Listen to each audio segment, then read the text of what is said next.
Everyone, thank you for joining me in my first vlog.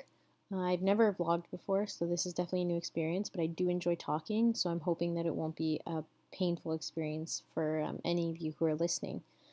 So, as you may or may not have seen in my previous posts, I have decided to take up learning Spanish as my major project, and part of learning Spanish is actually looking for and collecting resources that are useful for me as a new language learner. Um, so I started with Duolingo, which was awesome because it was free. So it's really given me kind of a basic knowledge of Spanish as a language.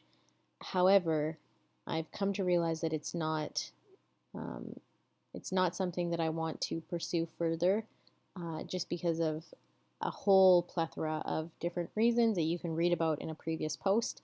I got the idea for Mango from Ashley Murray, who is actually learning Italian, and she actually writes about it in this fantastic post right here, and it's included as one of her goals for this next little while as she pursues learning Italian. So, Mango, what is it?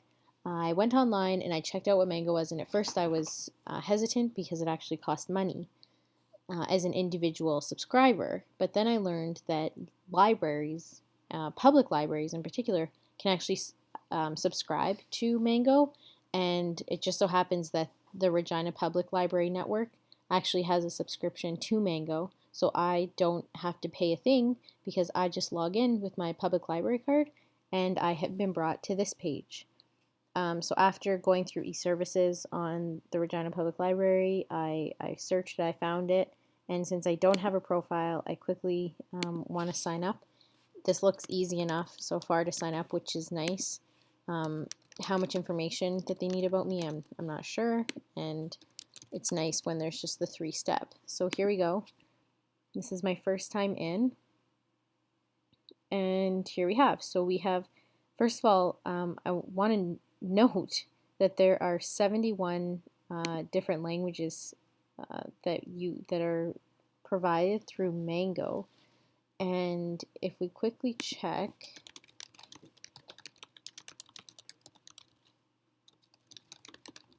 I'm curious now to actually find out how many are provided through Duolingo.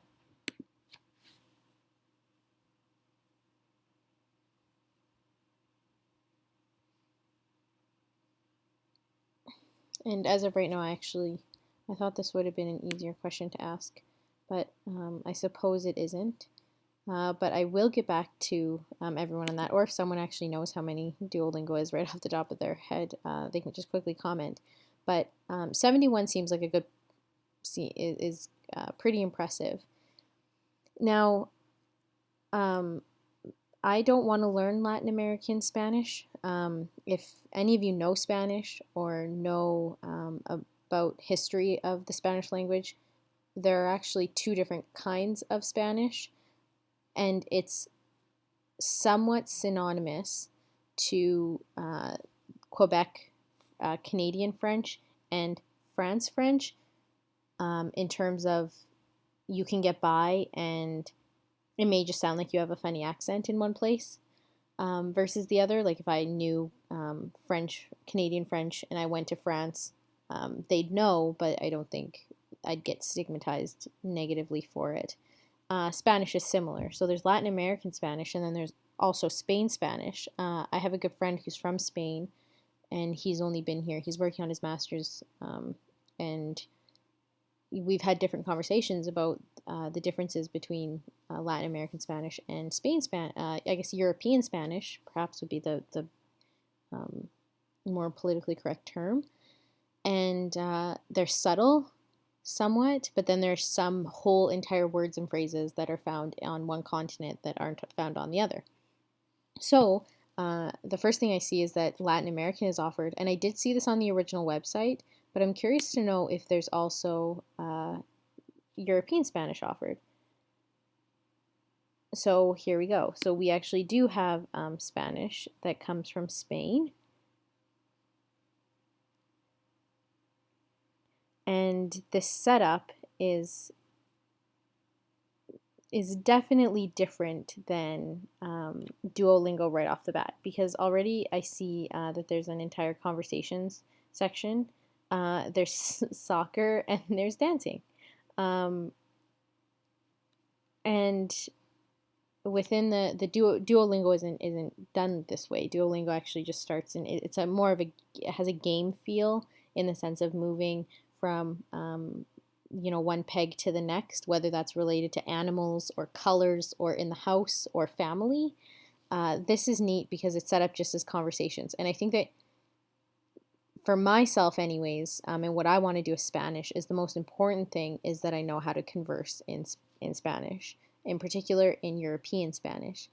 Um, Another big difference is that in Duolingo there is nothing that's related to culture. Um, as far as I had gotten, there are little tidbits of different vocabulary to be focusing on, but it already feels like Mango has is more uh,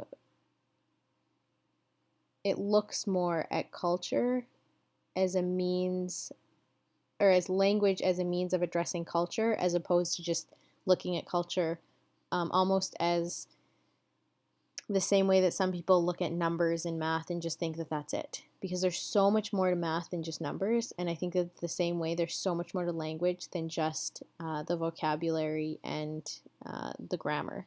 And already Mango has actually shown me this. Um, so here we have a little picture of Barcelona, Spain. And I think, yeah, and then we get into Madrid, and I guess there are only two pictures there. But that's kind of neat. So Spanish, Spain, this is where I'm going to be learning. I also have, so there's this home key. Okay, so this is neat. So there are total learning hours, there's courses studied, and there's completed lessons. And I assume that as I get better, that I will, or sorry, as I complete more lessons, I will get better.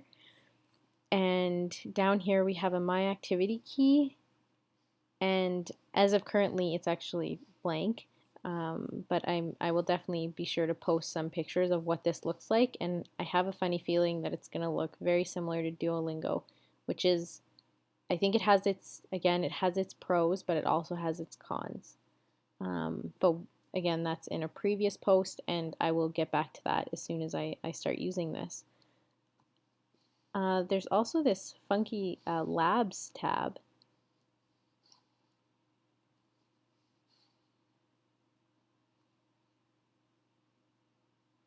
So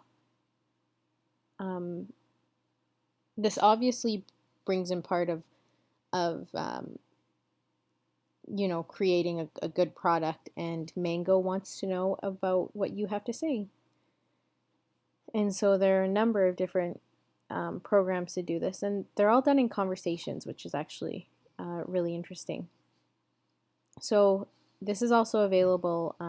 I unfortunately do not have either an iPhone or an Android, so it doesn't look like I will be able to use this on my phone. I unfortunately still have a BlackBerry. It's been really good to me, so I haven't gotten rid of it.